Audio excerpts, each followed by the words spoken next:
morning. It's all good to see you. Is everyone ready for this incredible event? This is my favorite day of the year. It's going to be great. It's great to be here again. My name is Lauren Beckham Falcone, and I will be emceeing this event along with my friend here, Andre Williams. This is my 9th year moderating the legislative reception, and I am thrilled to be co-emceeing for the first time with Andre, who is a self-advocacy liaison with the Massachusetts Developmental Disabilities Council. Thank you, Lauren. Good morning, everybody. How's everyone doing this fine morning? That's really good. So my name is Andre Williams. I am a 32-year-old self-advocate, originally from Somerville, Massachusetts, and this is my first time ever co-emceeing the legislative reception, and I am honored to be here today. Welcome to our 47th annual legislative reception hosted by the Massachusetts Developmental Disabilities Council and the ARC of Massachusetts. Current legislators and state agency heads should check in at the legislator table to my left. This is my left. Sometimes I have trouble. I just do this. So we can acknowledge your presence. And we're thrilled to have our 2025 Legislator of the Year awardees, State Senator Robin Kennedy and State Representative Sean Garbulli. They're here with us this morning, and we're thrilled. Other legislators and officials who are here to support our community include... We're going to do this. You want to do it first? I'll do Representative Amy Ma Sangiglio, Representative Vanna Howard, Senator James Eldridge, Representative Tara Hong, Representative Tacky Chan, Representative Sean Garbulli, Representative Christine Barber, my representative, shout out to her, Representative Thomas Moakley, Senator Robin Kennedy, we have more, Representative Michelle Badger, Representative Paul J. Donato, Representative Kathleen Lenatra, and there's more, Nancy Alterio, Disabled Persons Protection Commission, Cindy Howard, Center for Hope Foundation, Laura Sanford, Committee Public Counsel Services, and there's more. Sarah Peterson, Department of Developmental Services, and Christopher Klaskin, Department of Developmental Services.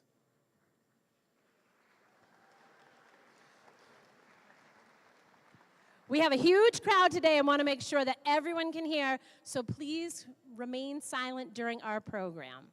Yes, thank you. So to begin our program, Raquel Quezada is here to give the opening remarks. Raquel is the chairperson of the MDDC. She also serves on the boards of several nonprofit organizations. Raquel is the founder of the Changing the World of People with Disabilities Foundation and a presenter and producer of its radio and TV program. She is also a published author and a former Lend, Crocker, and Newman Fellow. Raquel is married and has 4 beautiful children, including a young man with cerebral palsy. She understands the difficulties that many parents encounter while seeking resources for their children with disabilities. That experience has inspired her to educate and fight for families facing similar issues, particularly those in immigrant communities.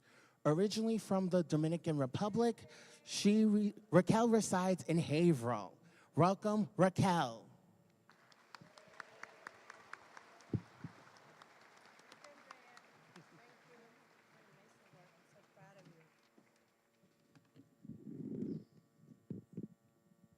All right, good morning. Okay, let me see who had breakfast this morning. Good morning. Yes, I'm so blessed and happy to be here today celebrate this wonderful, wonderful morning. Good morning, my name is Raquel Quezada. I'm a proud Latina woman with brown skin and medium length back hair. Today I'm wearing my tan dress with old navy blue jacket, feeling honored to stand up before you. And of course, my glasses because I'm getting old. Welcome, ladies and gentlemen, distinguished guests, and fellow advocates.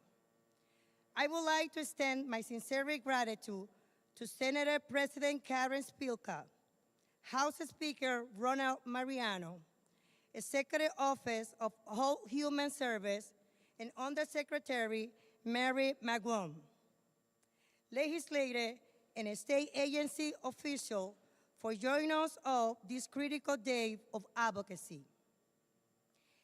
Thank you and congratulations to our all 2025 Legislator of the Year, Senator Robin Kennedy and Representative Sean Garvelli. Big applause for him.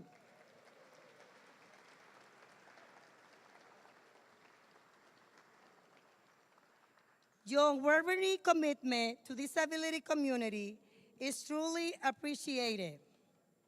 Today, we honor your leadership and you now join the rank of Priority Disability Legislator Champion, many of whom are here today. Please, let's give it a lot of, and another big applause to them.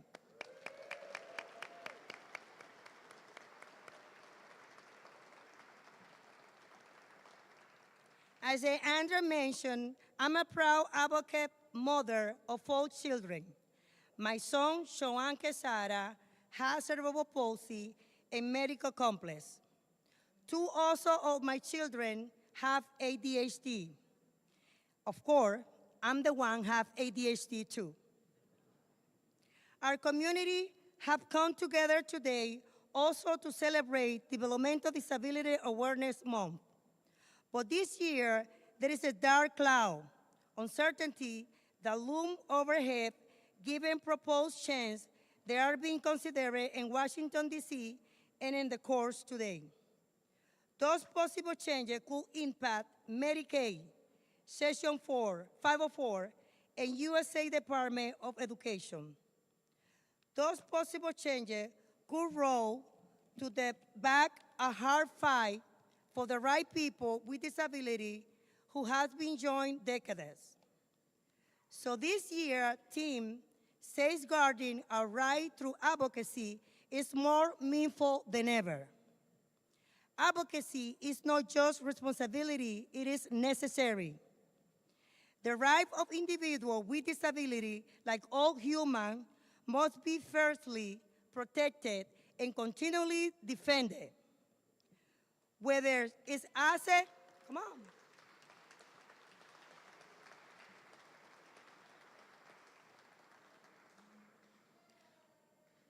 Whether it's an asset to quality health care, inclusive education, or economic opportunity, we must ensure that no one is left behind.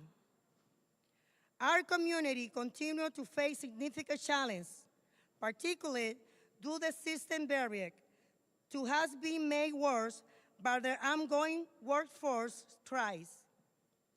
The potential closures of special education program and possible cut to Medicaid service will be impact the well-being of countless individuals. This is hard for me because my language native is Spanish. So be with me, please. This is why we must stand together, raise our voice, and advocate for policy that foster inclusive and equal society with people with disability. Advocacy must be strong, persistent, and unwavering. Policymakers, leaders, and community must work together to ensure that individuals with disability are not only included, but actively engaged in shaping the policies that impact their life. As the mother of a child with disability, I witnessed firsthand the struggle of individual families indoors every day. Challenge is accessing to education, employment, and housing, and health care. But also, I witness the power of advocacy is driving changes like we're doing today. It is our collective responsibility to educate lawmakers. It's all about our needs service, how we can dismantle barriers and create opportunity that allow individuals with disability to thrive. Furthermore, as a Latina, I recognize those challenges, as you can see today, are even great for individuals from diversity background, language barriers, lack of culturally competent resource, and economic disparity created additional hurdles. Our advocacy must be inclusive of all community, ensure that equal is all heart of the fight. Let us work together to safeguard our right through advocacy.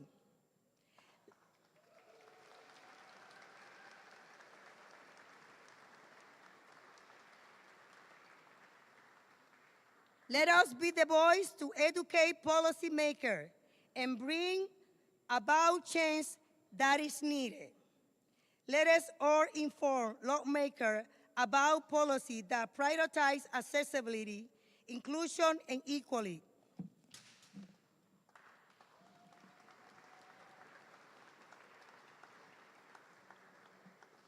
Let us ensure that every day an individual, regardless their ability, background, or socio-economic status, has the opportunity to live with dignity and live an independent life in our community. Together, we can make lasting impact. Together, we can safeguard our right. I'm closing, and I extend my deeply gratitude to each of you of your commitment and dedication to people with the development and other disability. To our disability legislation champion, thank you for being here today. Thank you for your unwavering support and leadership. We cannot do this alone. Our work is just beginning, and through our continual advocacy and collaboration, we can and we will future that is more inclusive, just and equal, and is for all. Thank you so much. Have a good day.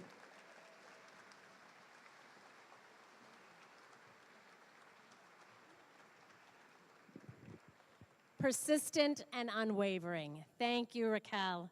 Before we begin the awards presentation, we want to recognize more legislators and officials who are present. I'll start? Yeah. All right, I'll start. Okay.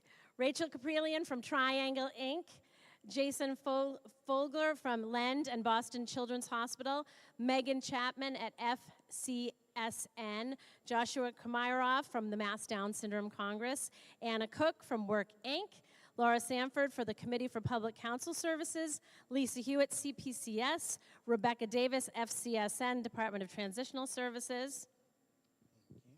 Representative Adrian Ramos, Representative Rodney Elliott, Secretary Jones of Labor and Workforce Development, and Katie Driscoll of CCI.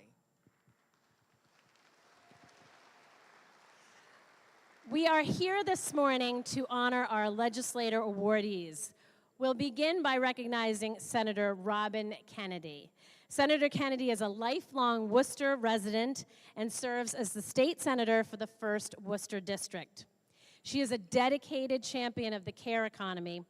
We're focusing on strengthening services from child care to elder care, investing in the workforce, improving regional public transportation, and addressing racial and health inequalities.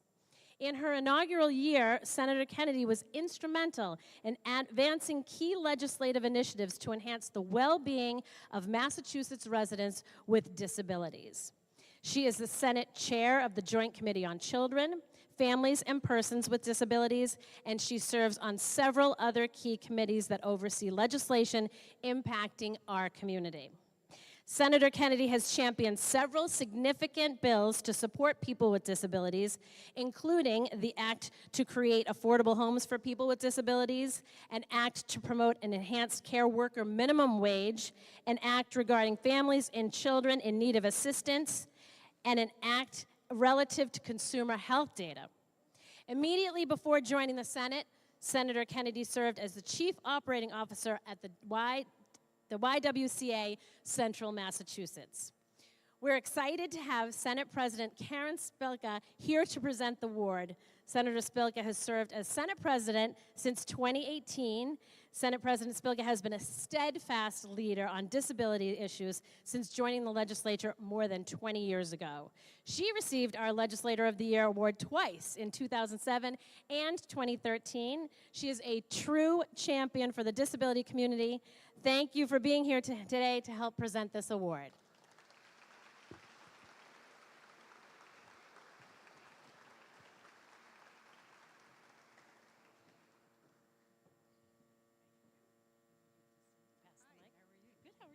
Thank you. Good to see you too. Hi, how are you? Hi. Good morning. Oh, come on, you guys can do better. Good morning.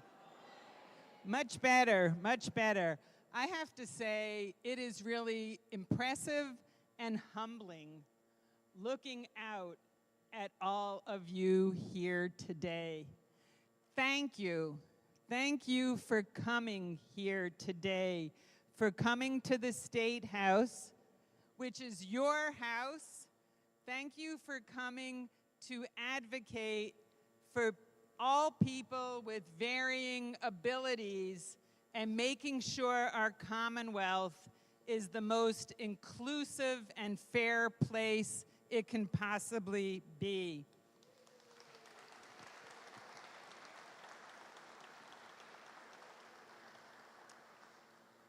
Thank you, Lauren and Andre, for emceeing this. Great job. Thank you so much.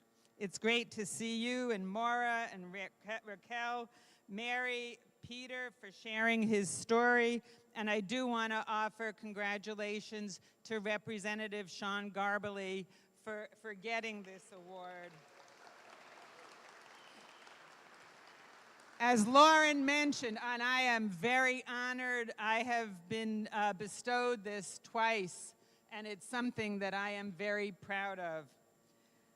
I could not be prouder to be here to help present this award to such a deserving colleague as Senator Robin Kennedy. Before I talk about the senator and how great she is, I do want to say a few things about the ARC of Massachusetts and the Developmental Disabilities Council. You, both organizations, and all of you here are leading the way in this state to make us closer to an inclusive and supportive Commonwealth that all of our residents with varying abilities need and we deserve.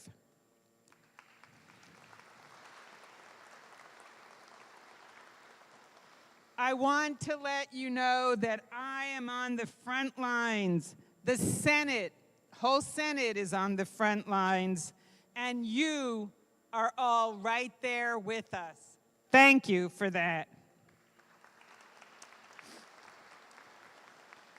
Many of you may know this is personal to me. I was the legal guardian and caretaker of my sister, Susie, who had Down syndrome, who unfortunately passed away about 7 years ago.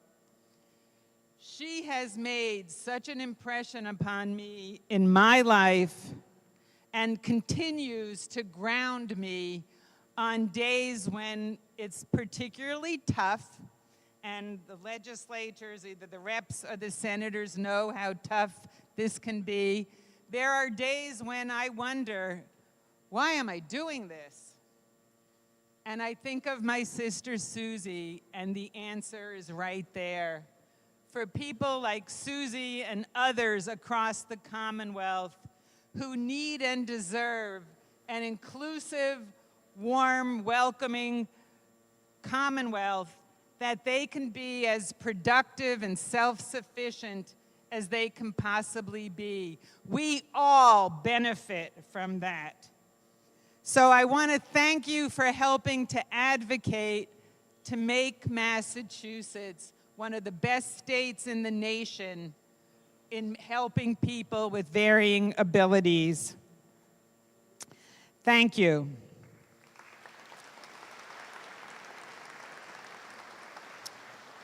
Also on the front line is Senator Robin Kennedy, the Senate Chair of the Committee on Children, Families, and Persons with Disabilities. That was the committee I first chaired many years ago. It had just been created, and I was the first chair. So it's a very important committee to me, and I have to say, I know it's in terrific hands with Senator Robin Kennedy as the Senate Chair. I'm very proud of her and proud of the committee. There is no one I'd rather take up the mantle than Senator Kennedy. I am, give me a minute. I am so proud to be here, to be able to acknowledge Senator Kennedy. I think if you've dealt with her, you directly know how deeply passionate she is about these issues, how deeply committed she is, and wholeheartedly, from the bottom of her heart, dedicated to making progress for all of the disability community. She is, and this is putting it mildly, a fierce advocate for what she believes in. She is unwavering in her mission to make this state, to make this Commonwealth a better place. Most importantly, she is thoughtful, principled, and a compassionate colleague who is very invaluable to the Senate's work, not only on this committee, but on all areas, all of the Senate's work. Her North Star is simply doing the right thing. And there is no one that can take her off course. She has brought her leadership to the fights for fair pay for care workers, increasing assistance for children and families, and protecting our health data. Senator Kennedy, I am grateful that you are in the Senate and could not be prouder to be able to present to you today today's award. Congratulations.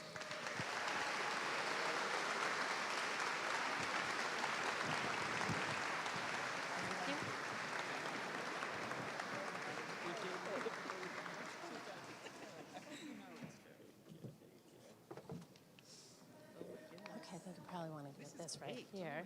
Hold that up and I'll say my speech. On behalf of the MDDC and the ARC of Massachusetts, we're delighted to present you with this artwork called Hummingbird Hovering by Ashley Wolf. Ashley, if you're out there. Who is an artist at the Gateway Arts in Brookline. Ashley is here in the audience. Ashley, hi. Congratulations. You want to pose for a picture, all three of you?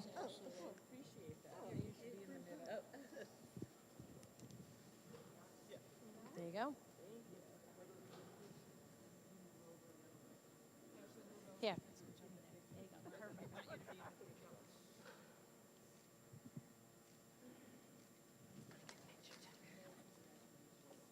Hold on, one more picture. No.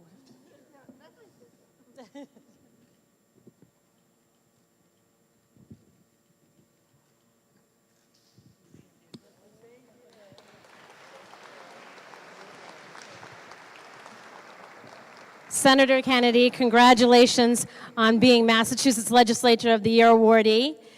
And I think this is where you speak. Thank you so much. Thank you.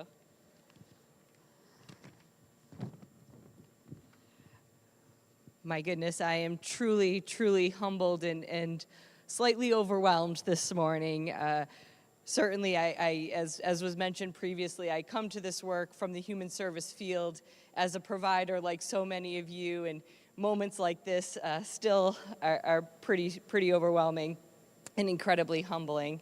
Madam President, I am so incredibly grateful for your partnership, for your mentorship, for your leadership in the Senate.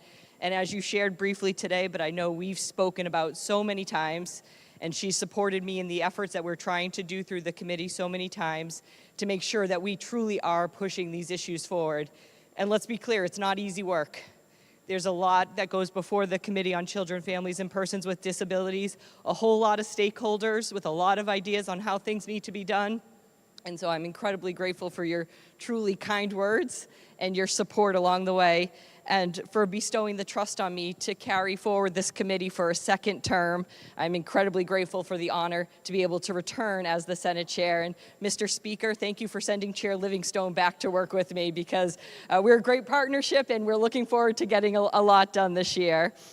I do want to also acknowledge and say thank you to some of my colleagues in the administration that are here, that I work side by side with day in and day out to address these issues. I see Undersecretary of Health and Human Services, Mary McGowan, Commissioner of DDS, Sarah Peterson. I see my friend and colleague, the Secretary of Labor and Workforce Development, Lauren Jones, here. There's so much that we need to do that spans across our administration, across government, across the Commonwealth. And I would be remiss if I didn't also acknowledge Carl Richardson, the State House ADA coordinator, who I know loves when we acknowledge him. But he is truly the power behind making sure that everything we do here in our building, in your building, is truly accessible. And I'm really grateful for all he's done to help myself and Chair Livingstone make sure that our committee hearings are 100% accessible for every member of our Commonwealth, from the Berkshires to across the state, making sure that everyone has the ability to share their thoughts and to be heard. And so I'm incredibly grateful for that. And certainly to the ARC of Massachusetts and the Massachusetts Developmental Disabilities Council, thank you for this incredible honor and for your partnership over the past few years and in the partnership going forward. I often say with these recognitions, to me, it's not about the work that's been done. It's about the promise and commitment about the work we're going to do forward. So know that every time I look at this beautiful painting, I'll be reminded and inspired to continue to do the work.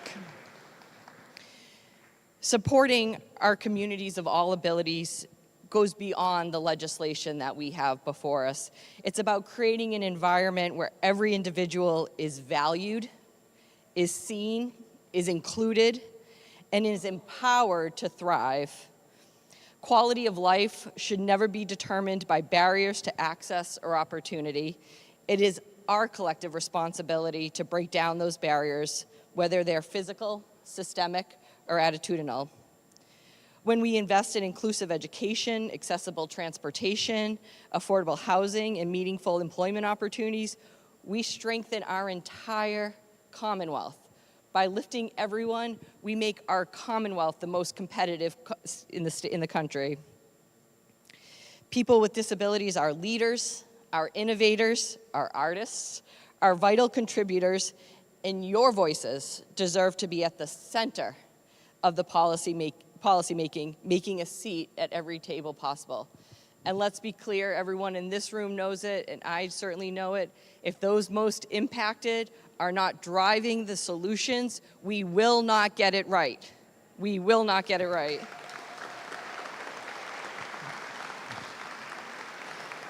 This award inspires me to keep pushing forward with the support of our providers, advocates, organizations that ensure that disabilities are at the forefront of every conversation. During these times of great uncertainty, there is great pride in knowing that so many of us will stand next to our most vulnerable communities in solidarity to push the fight for a more equitable and just society. There is still much work to do, but together, I believe that we truly can build a Massachusetts where equity is not just a goal or a buzzword, but is our reality.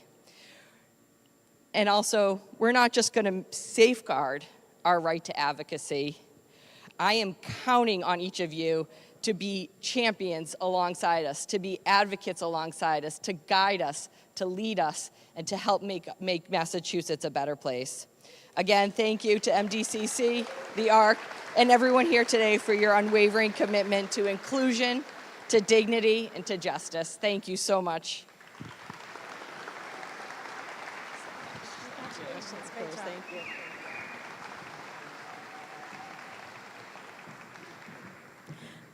Thank you, Senator Kennedy and Senate President Spilka.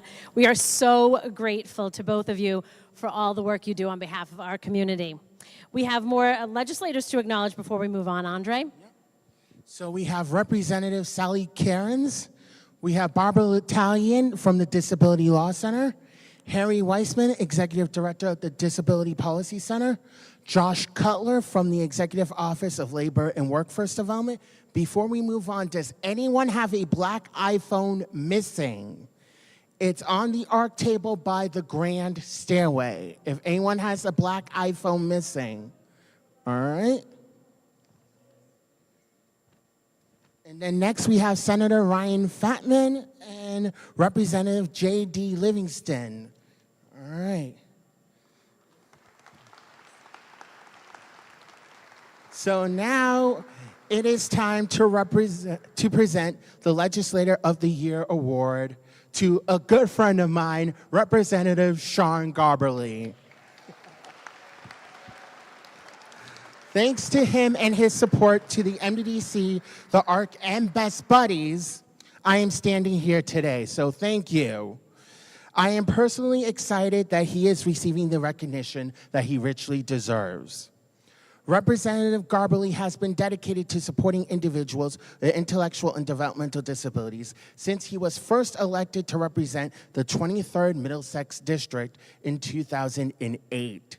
He was the lead sponsor of the Higher Education Access legislation, also known as the Massachusetts Inclusive Concurrent Enrollment Initiative, which passed into law in 2022.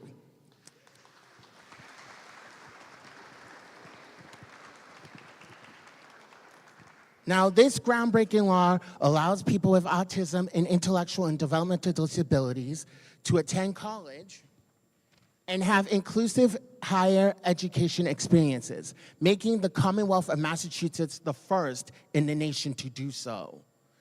Representative Garberly has been successful in passing legislation for health insurance coverage for children and individuals with multiple sclerosis, extending ABA coverage for people with Down syndrome, and forming a disability-led commission to study the history of our state institutions. He is a lead sponsor on multiple bills that are legislative priorities to both for the MDDC and the ARC of Massachusetts. Rep. Garberly has been instrumental in budget advocacy and is a tireless voice for individuals who are turning 22 and transitioning into adult services. Representative Garberly received this award in 2015 and now joins a small number of legislators who have received this honor twice. So, we are pleased to have House Speaker Ron Mariano here to help present the award. After many years in leadership roles in the House of Representatives, Representative Mariano was elected by his peers as Speaker of the House in 2021. In 2016, Representative Mariano received our Legislator of the Year Award in recognition of his dedication to and support of the disability community. House Speaker Mariano and Representative Garberly, please come up to the podium.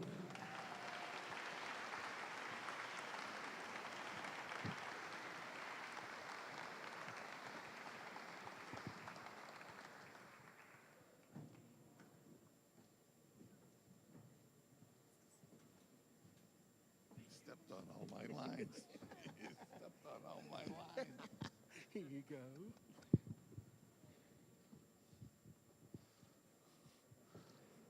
Hello.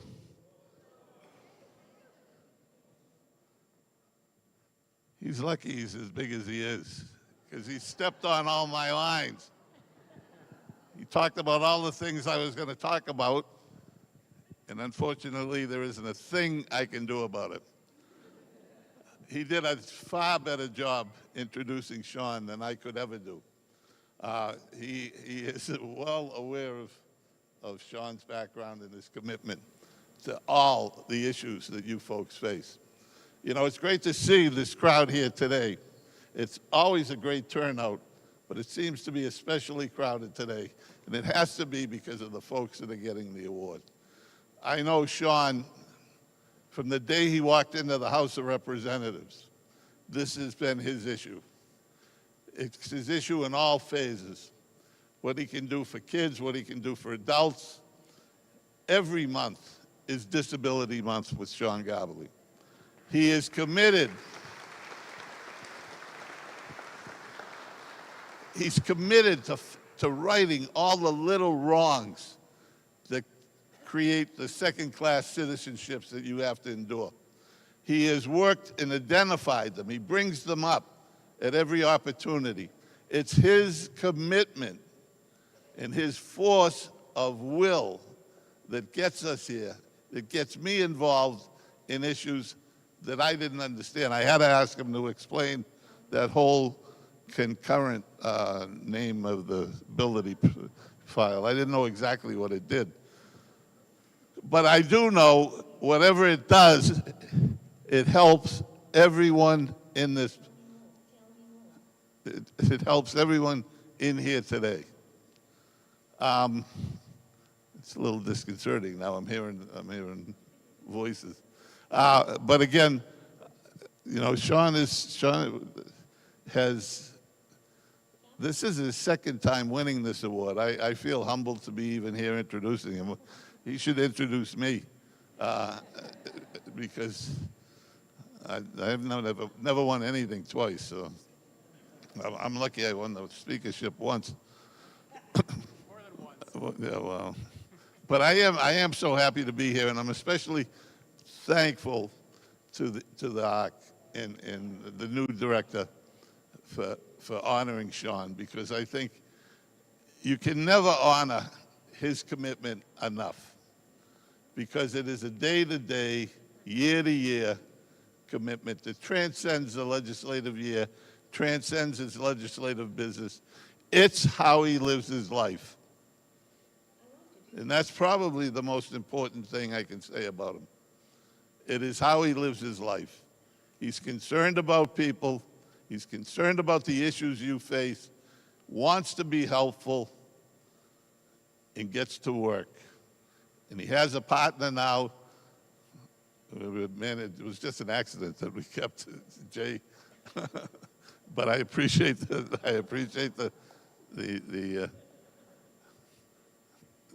comment. But it is funny how that works. Sometimes the partnerships are just hit it right off. And we are very fortunate. And one of the other things is that Jay Livingston, who is the new chairman, and Sean are close. And I'm sure Sean will have his ear on the few remaining causes that Sean has and is concerned about. But again, I am thrilled to be here for Sean. I think it's very special that he's been recognized twice. And I guess I'm going to turn it over to him because Andre took all my kudos that I was going to give him for all the bills. I don't have anything. Thank you very much. Thank you. Thank you, Mr. Speaker. Good morning. First of all, Andre, thank you so much for that kind, warm introduction. Thank you for your incredible advocacy. We met each other starting at Best Buddies. I can't think of anybody I would rather have introduced me than you. And I know Representative Barber is your favorite rep. But my second favorite person to ever introduce me, Speaker Ron Mariano. I can't think of a speaker who has been a champion for this community. You know, he's very humble and so I don't know what the higher ed bill was. He knew what it was. He helped get it passed. It would not have happened without him. Last session,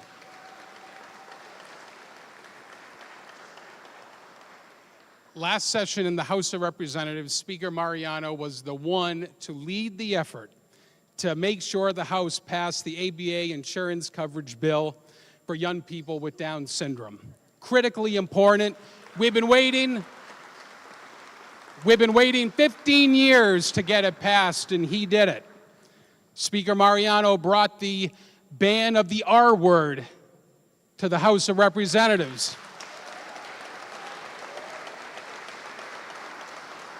And we passed it.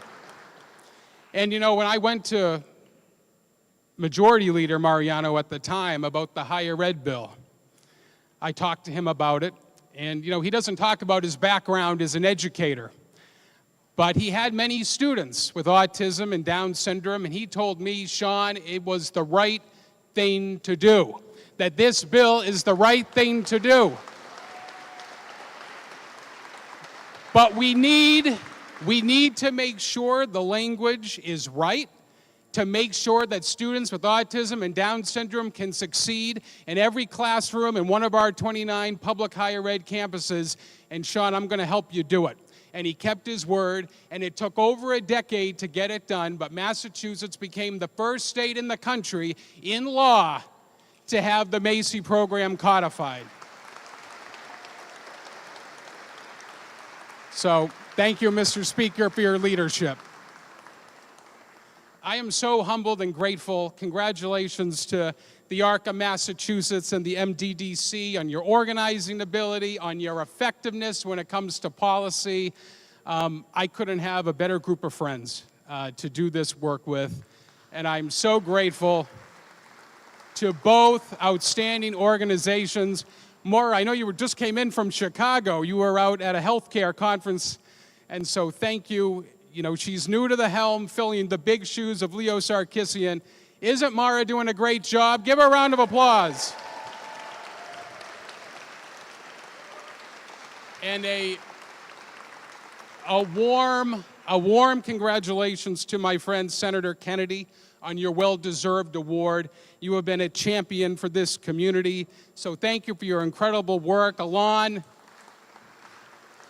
Along with my friend Chair Jay Livingstone and the Committee on Children and Families, we can't wait to see what you get accomplished this session.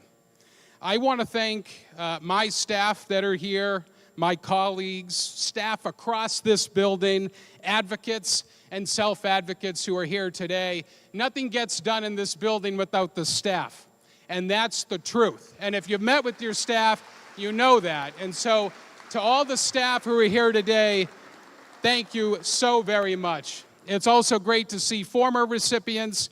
Our great Speaker of the House is a former recipient of this award. I know we saw Christine Barber, John Lawn, Barbara L'Italian. My friend Jim Brett, a former recipient of this award, is here as well. There are many in the room. Thank you so much. You know, this is my favorite event of the year. It really is.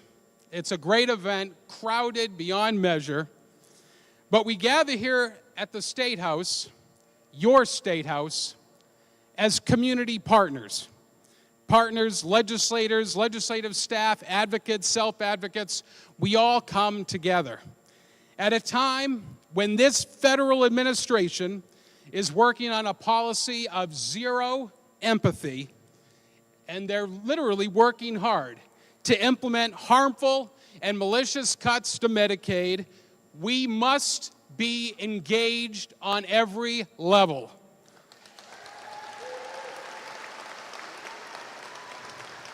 You know, we come here to celebrate our wins, right? We've accomplished a lot together, every single person in this room, but we unite together for the challenges ahead. And what does that mean?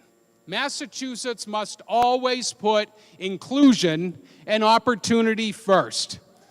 And that means several different things. That means education. That means higher education. That means employment. We care about the interaction between those with autism and police. We care about the interaction between those with disabilities and the hospital they choose to get their care. We care about the caregiver who has to change their loved one on a concrete floor because there's no changing table. And we care about the employee who wants to continue this critical work but can't because they just can't simply afford it. Well, this is a room full of partners, and we will continue working together this term. I am humbled by this recognition. I am humbled by your friendship. I am humbled by this outstanding Speaker of the House. Have a great day. Hold on, hold on, hold on.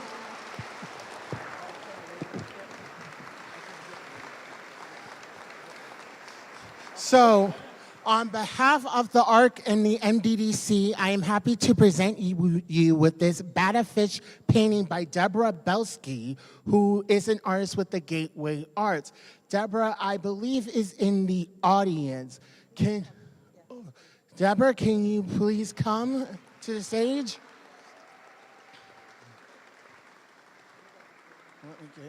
Are you ready to call? So, Rep. Garbely, thank you so much for fighting so hard on so many pressing issues. In recognition of everything you have done to support people with autism and IDD, we honor you as our Massachusetts Legislator of the Year.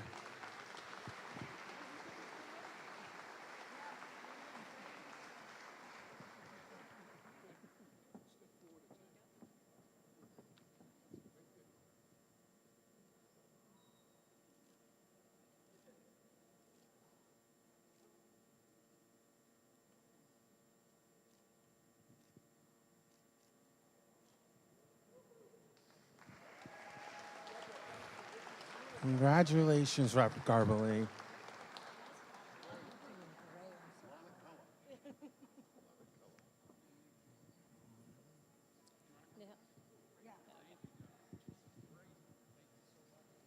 Congratulations, Representative, and thank you, Mr. Speaker, for joining us here today. We are so glad to have the opportunity to honor our Legislators of the Year, and we thank them for their leadership and hard work. It brings us hope knowing that you're in our corner fighting for the supports and services that are so critical for people with developmental disabilities. Now we want to recognize more legislative champions who are here today. For 47 years, we have celebrated Legislators of the Year in the State House, in the House of Representatives and Senate. Some of our past honorees are here today. Please notice they are wearing their Legislative Champion lapel pins, and they were presented with a special challenge coin earlier this morning. At this time, we ask that you stand up and wave so that we can acknowledge you.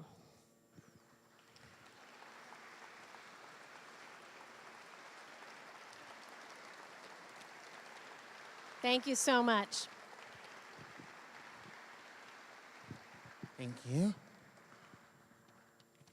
So I just want to say thank you all to all of our legislative champions for the work that you have done over the last years and decades to safeguard our rights and improve the quality of life for people with intellectual and developmental disabilities here in the state of Massachusetts.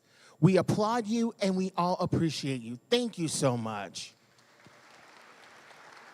Just another quick shout out to Representative Jessica Giannino and Representative Kristen Kastner. Before we continue with the program, Andre and I want to share some information about ourselves and why we are so passionate about being involved with this amazing community. I am LBF of the Bob and LBF in the Morning WROR radio show. Before waking up at 3:30 in the morning for the past 14 years, I was a reporter for the Boston Herald. I was also a regular contributor to Boston 25, doing the cable news, WGBH. I was on TV a lot, it scared me. I'm proud to be, but I am very, very proud to be an honorary board member at the Massachusetts Down Syndrome Congress. I'm also a graduate of the Massachusetts Families Leadership Series and a longtime friend to the ARC of Massachusetts, the MDDC.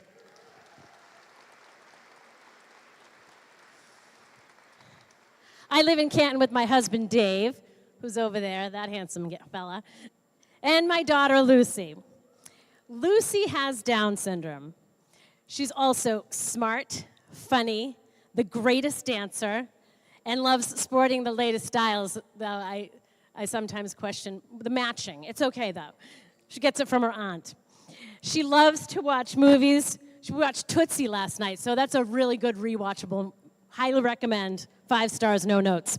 She is a good and thoughtful friend to everyone she meets. She remembers their names and birthdays, and if she doesn't, she'll just ask you. She's a graduate of Canton High School and is now enrolled at the Capstone program at the Cotting School, which I love, in Lexington. And she turns 22 in June. Lucy Rose Falcone awes me with her humor, her determination. She has opened a whole new world filled with perseverance, gratitude, and so much joy, and a world that includes all of you. And that's what I'm so grateful for. Andre, here's your turn. Thank you, Lauren. So for those who don't know me, here are some fun facts about me.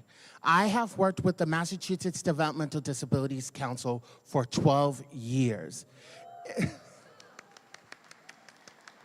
Thank you. In fact, this event was the first time that I started at the council.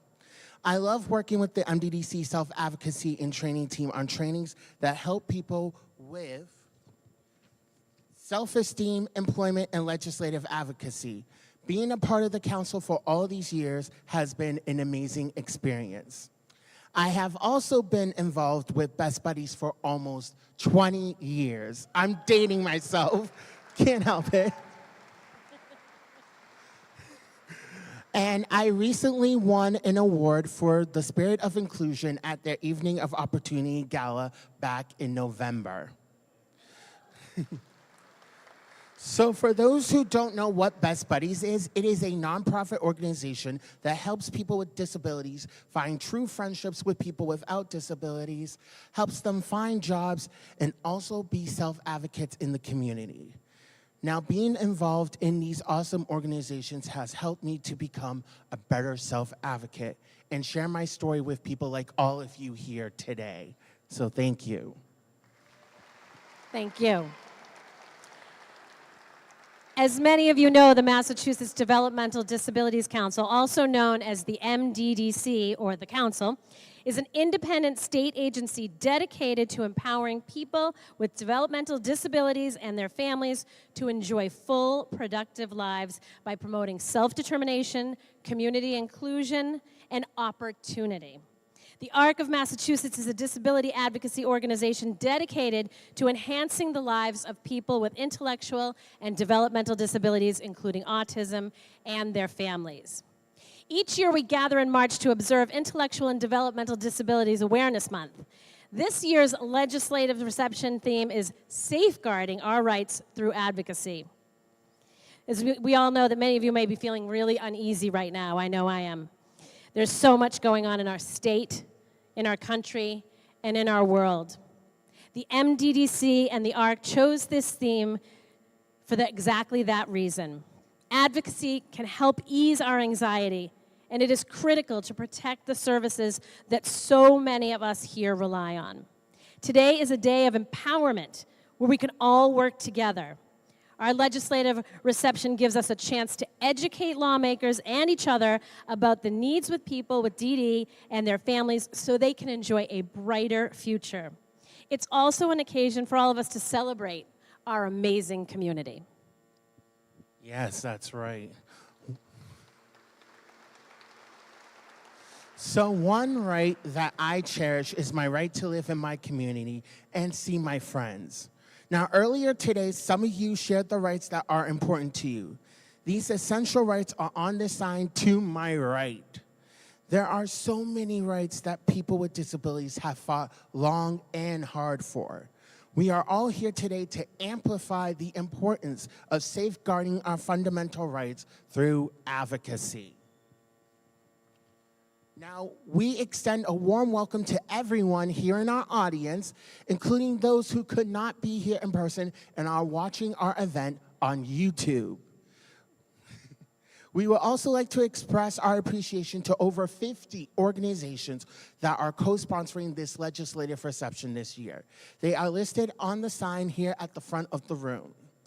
Information about many of these organizations can be found on the co-sponsor resource table outside the Great Hall. Now, we encourage everyone to check out these valued partners. Now, if you are also on social media, please share your photos and your experience here today. And if you haven't had the chance to take a selfie with your friends, colleagues, and or legislators, be sure to do so after the program ends. Now, we would like to take a moment to thank everyone who made this event possible. The staff at the MDDC, the ARC, and the offices of our legislative champions, and the State House events team. Give them a round of applause, because all that hard work, come on, they deserve that.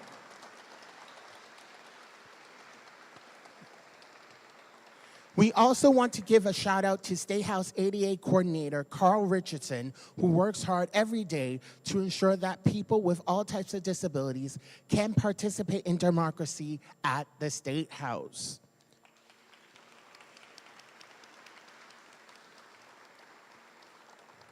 And we also want to thank Community Work Services for providing the food and drinks, and our CART transcriber and ASL interpreters for our accessible communications. Thank you guys so much.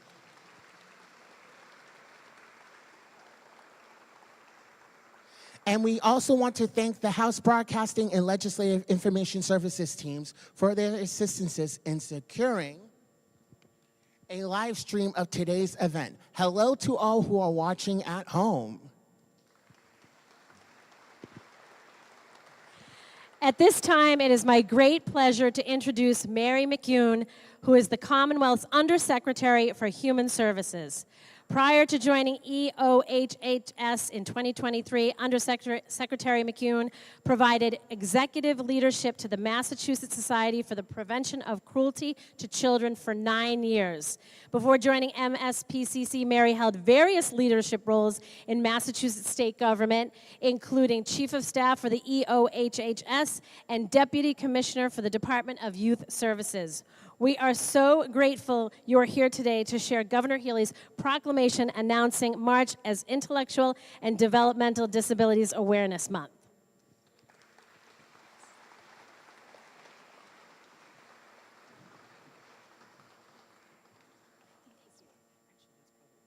I'm going to open this way. Thank you. I'm going to tuck it here. There we go. Good morning. My name is Mary McCune. I'm the Undersecretary of Human Services at HHS, and it is my pleasure to be here today. Thank you for including me. And I also want to extend my congratulations to our legislative champions and for all the work that you do every single day. On behalf of Governor Healy and Secretary Kate Walsh, I also want to thank all of you for all that you do and for the voice that you give to the importance of ensuring that individuals with intellectual and developmental disabilities have the opportunity to work, to live, and to learn in communities across the Commonwealth. Since assuming this position, I've appreciated the willingness of so many people in this room to partner with HHS and to support this work. And our ongoing efforts will be even more important in the weeks and the months to come. So I have one job to do today, and it is to read the proclamation, so let me get right to it.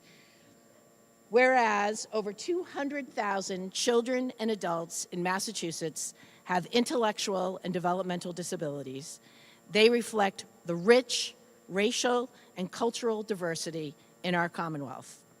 And whereas all people with intellectual and developmental disabilities can live and work in the community.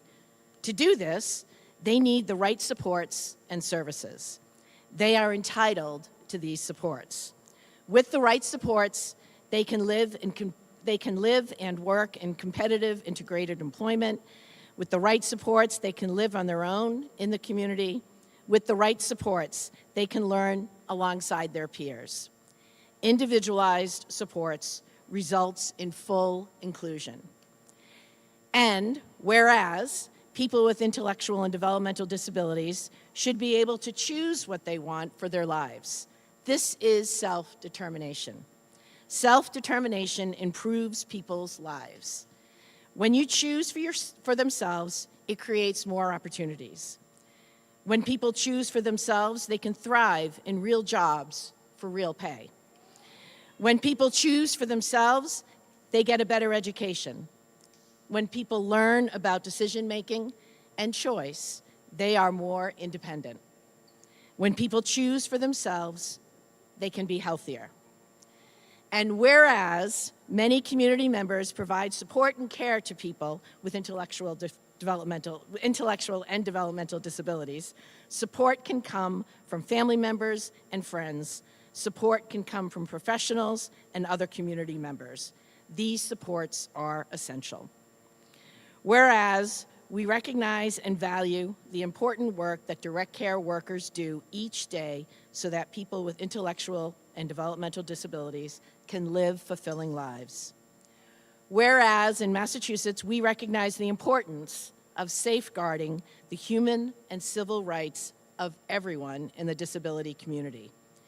We invest in services and supports that allow people with intellectual and developmental disabilities to live full lives. We imagine a future where all people with intellectual and developmental disabilities work, live, and learn in the community. Whereas in March, we celebrate Intellectual and Developmental Disabilities Awareness Month, we recognize the value of inclusion. We recognize the importance of supports and services. We recognize that people with intellectual and developmental disabilities make the Commonwealth a better and more diverse place to live. On behalf of Governor Maura Healey, this proclaims March as Intellectual and Developmental Disabilities Awareness Month. Thank you.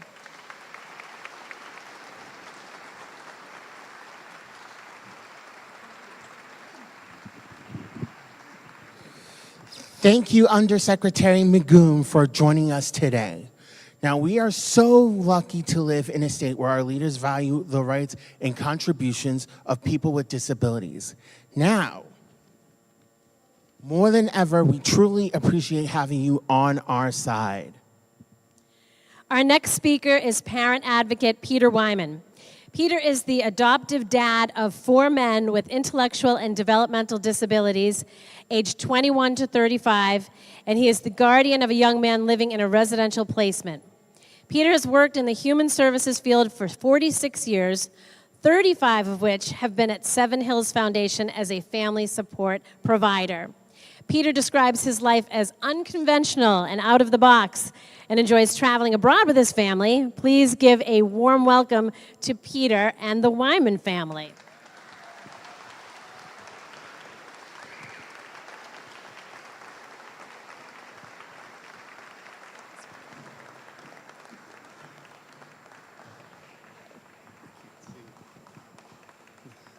Oh, no, I have a visual. Okay.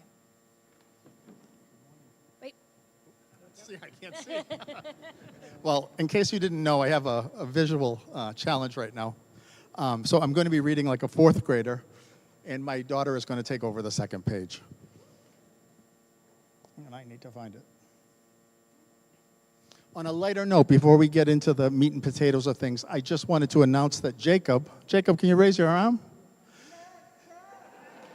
Jacob is going to be representing Rick and Dick Hoyt this year in the Boston Marathon, and he's going to be wearing their bib, which is the equivalent of an Oscar award for a dad like me. So, CJ, over here. I'll get right into it. Obviously, you know that my name is Peter Wyman, and I'm here with my children, Jared, CJ, Jacob, and my soon-to-be 18-year-old daughter, Ava, as well as with my son's personal care provider, Jonathan, who I could not do this without.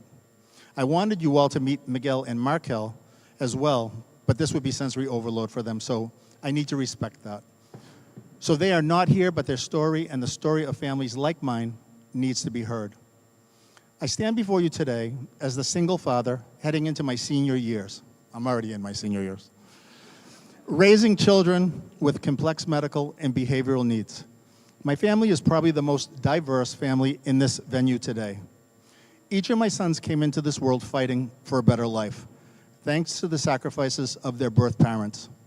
Their stories are filled with unimaginable strength, sacrifice, and more. From a mother fleeing the Cambodian genocide, to a young pregnant woman traveling from Ethiopia, knowing that she was carrying a child with Down syndrome and could not provide for him, to a teenage mom who came here on a boat from Cuba, who didn't even know that Down syndrome could not be corrected. I honor these parents every single day by being the best father I can be. Unlike many, I chose my family's constellation. After 13 years working at the Dr. Franklin Perkins School, I knew the kind of children I was best suited for. They were the children that often others did not understand due to extreme behaviors that made folks shy away. But that was my forte, learning every facet of a personality, building rapport, and forming relationships. But those kind of relationships take years to develop. Yet in the human service world, where direct care staff turnover is constant, there is rarely enough consistency to build those deep bonds.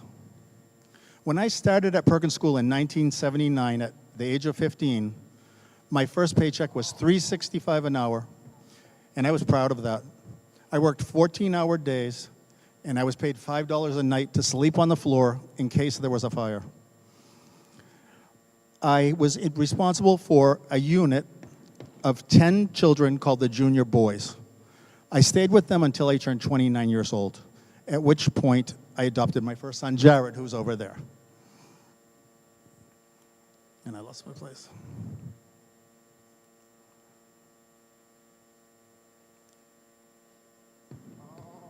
I'm sorry. To this day, I continue to provide family support to several local families very similar to my own, and I have done that for 30 years. Today, nearly 50 years later, direct care workers make just $19.50 an hour. When you do the math, that's an increase of 42 cents a year since the time I was 15 years old. We say we value our most vulnerable members of society, but our pay rates tell a different story. Families like mine rely on these workers to survive, and yet they can't even afford to stay in the field. Without a livable wage, we will continue to see a dangerous shortage of skilled caregivers. Today, I'm here to ask you, please take a serious look at why direct care workers are leaving the field and why so few are entering it. The reason's obvious. Many cannot sustain themselves on a current wage. These are the people who care for our most vulnerable citizens, yet they are paid so little that they are forced to work multiple jobs just to get by.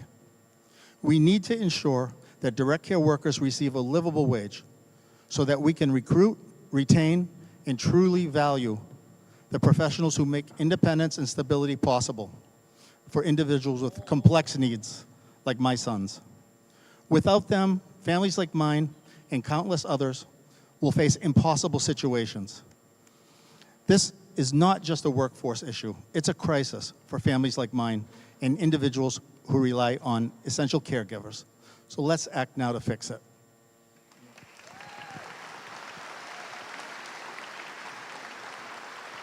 Hi, everyone. Thank you for having us today.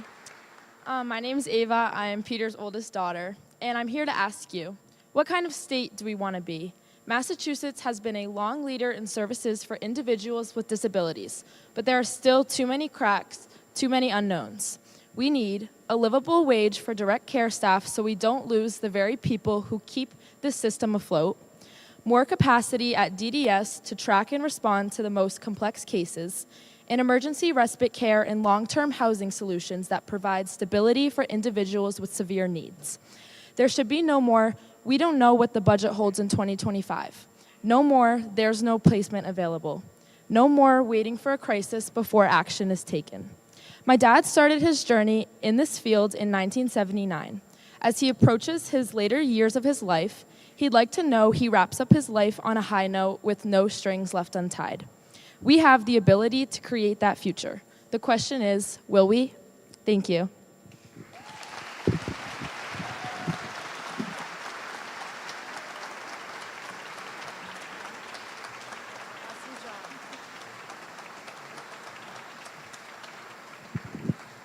Nice job. Thank you, Peter and family, for those powerful words.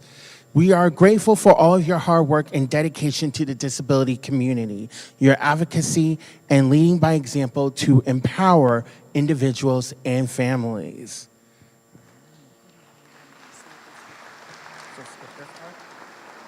Yeah, skip that part.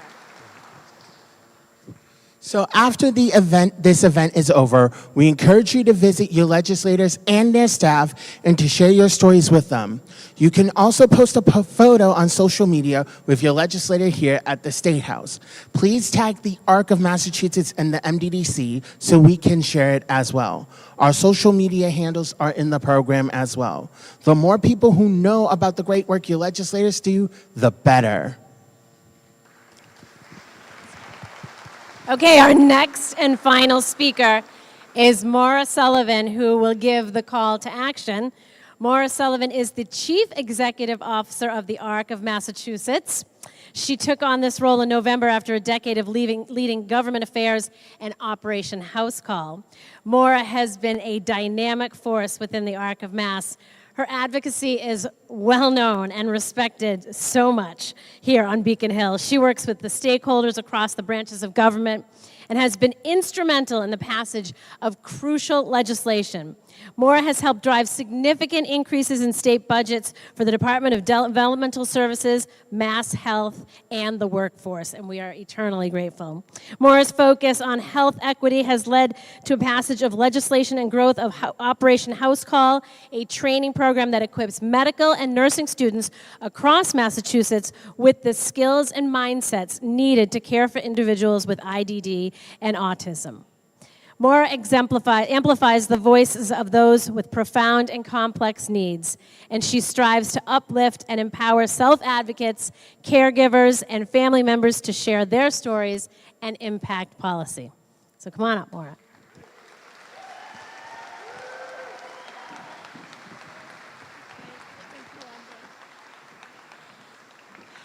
Oh boy. Good morning, everyone. What a thrill to be here for my 10th year delivering the call to action, but to be here as CEO of the ARC of Massachusetts and to be here as the first parent of children with disabilities to lead the ARC in 70 years. Thank you so much for your support. Today's speakers have been extraordinary. Peter, you and your family embody strength and love and structure and freedom and humor and grace. Thank you so much for lighting up this room today.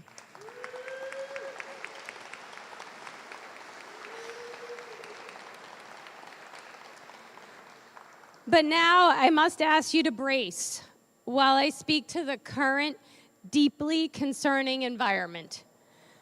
These are challenging times for the ARC and our community. Federal cuts and executive orders will directly impact us in Massachusetts. We need our lawmakers to hear us and stand with us more than ever. Medicaid is a lifeline. Education, Social Security, the workforce, and DEI. These are support programs that are vital for people with autism and intellectual and developmental disabilities and their families. Advocacy is essential to safeguarding our rights to these fundamental services. So advocates, are you ready to step up? All right. The ARC is ready also. Thank you to our entire staff who are working incredibly hard, and many of whom are here today, and I want to specifically thank and recognize my government affairs team, Nora Bent, Jose Lopez, Charlie Fisk, and Kevin Chavez.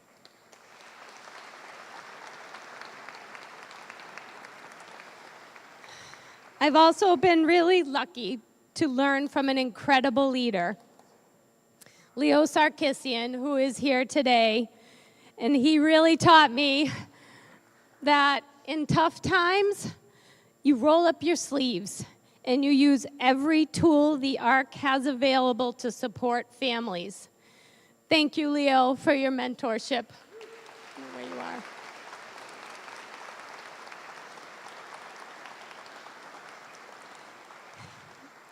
In the face of crises like workforce shortages and devastating federal policies, we find strength in leaders like Representative Garbely and Senator Kennedy.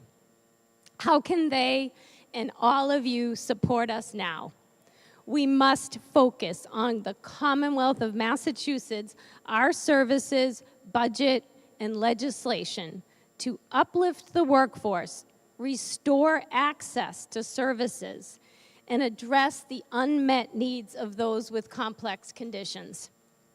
So let's turn now to our call to action. Number one, and this is for the advocates. Everyone must be an advocate, and I know you're tired of hearing me say that. But look around the room and feel this collective energy. This is our power. The ARC represents over 250,000 people in Massachusetts. We need them all. But we're also here to represent those who can't be here today, those whose voices are not always heard. So we need you to activate your passion for this community. Respond to and share every action alert, even if you think you already did it. Do it again. Build relationships with your lawmakers and their staff, and share your stories. And then hold those elected officials accountable. Okay, number two, this is for the lawmakers. Thousands here in Massachusetts still remain without services. They're isolated, regressing, forcing caregivers to leave their jobs. Investing in human services must be a top priority through the budget and legislation.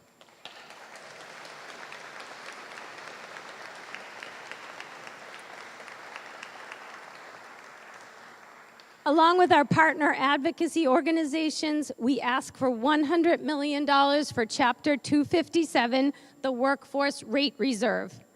This funding would maintain last year's momentum and raise the wages to $22.69 an hour. The people that are caring for our loved ones, that are caring for my children, deserve more than that. But especially in this tough budget year, these incremental increases are a crucial step. So, yeah.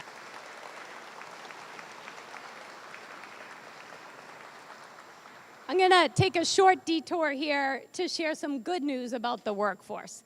As you know, the ARC is all about legal change, but we're also about social change. We do this every day with our programs like Operation House Call, Pathways to Friendship, and we were so lucky to actually receive and be awarded a grant from the federal government from Senators Markey and Warren, and this grant will allow us to actually put $1.6 million into a workforce campaign that will be a culture change. We're so excited about this, and the campaign will basically emphasize the value of this work in this field. It's a powerful statewide marketing campaign, and it's called With All Your Heart. So keep an eye out for it because we need every effort. As you know, Turning 22 and Community Day programs are suffering because of this shortage of staff. We need your support for Turning 22 and Community Day programs. It's unacceptable that 2,500 adults are still waiting for services. The Turning 22 cliff is worse than ever. Caregivers, especially single parents, are struggling. People with profound autism and complex medical conditions are often left behind.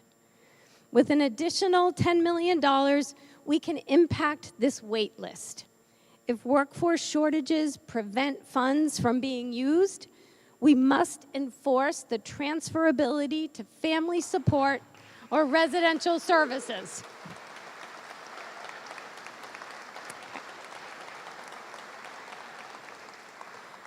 There are so many other critical areas where the ARC's actively engaged: self-direction, residential services, education support, and more. Everyone with autism and IDD has different needs, and it's our job to show up for them in all the spaces where they need support. Lastly, we need to pass our bills. Our legislative agenda this session focuses on a livable wage for the workforce, ensuring health equity, and promoting inclusivity and opportunity.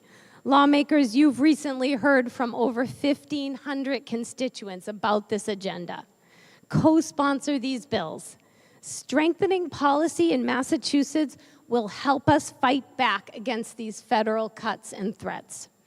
We need every Massachusetts lawmaker to stand with us, to engage with your leadership often and vigorously.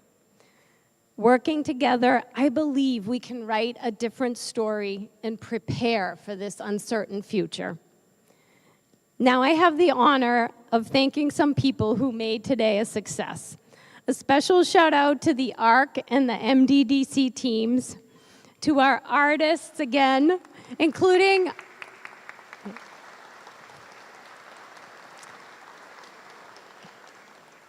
our artist Carmela Salvucci, who made the beautiful State House artwork that graces the cover of our program, and to the wonderful Gateway artists that were up earlier too.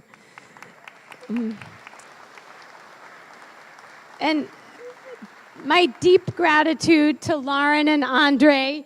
You guys were extraordinary today.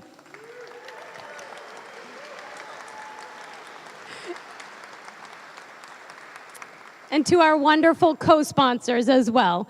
So we encourage you all to meet with your legislators, share your stories, find the MDDC and ARC staff. They're out there at the doors to help you find your way, and try to fill out our program survey online. And I just want to end by saying I am so honored and proud to be part of this community, especially right now. Let's carry each other through this. And thank you for being here. Now go advocate.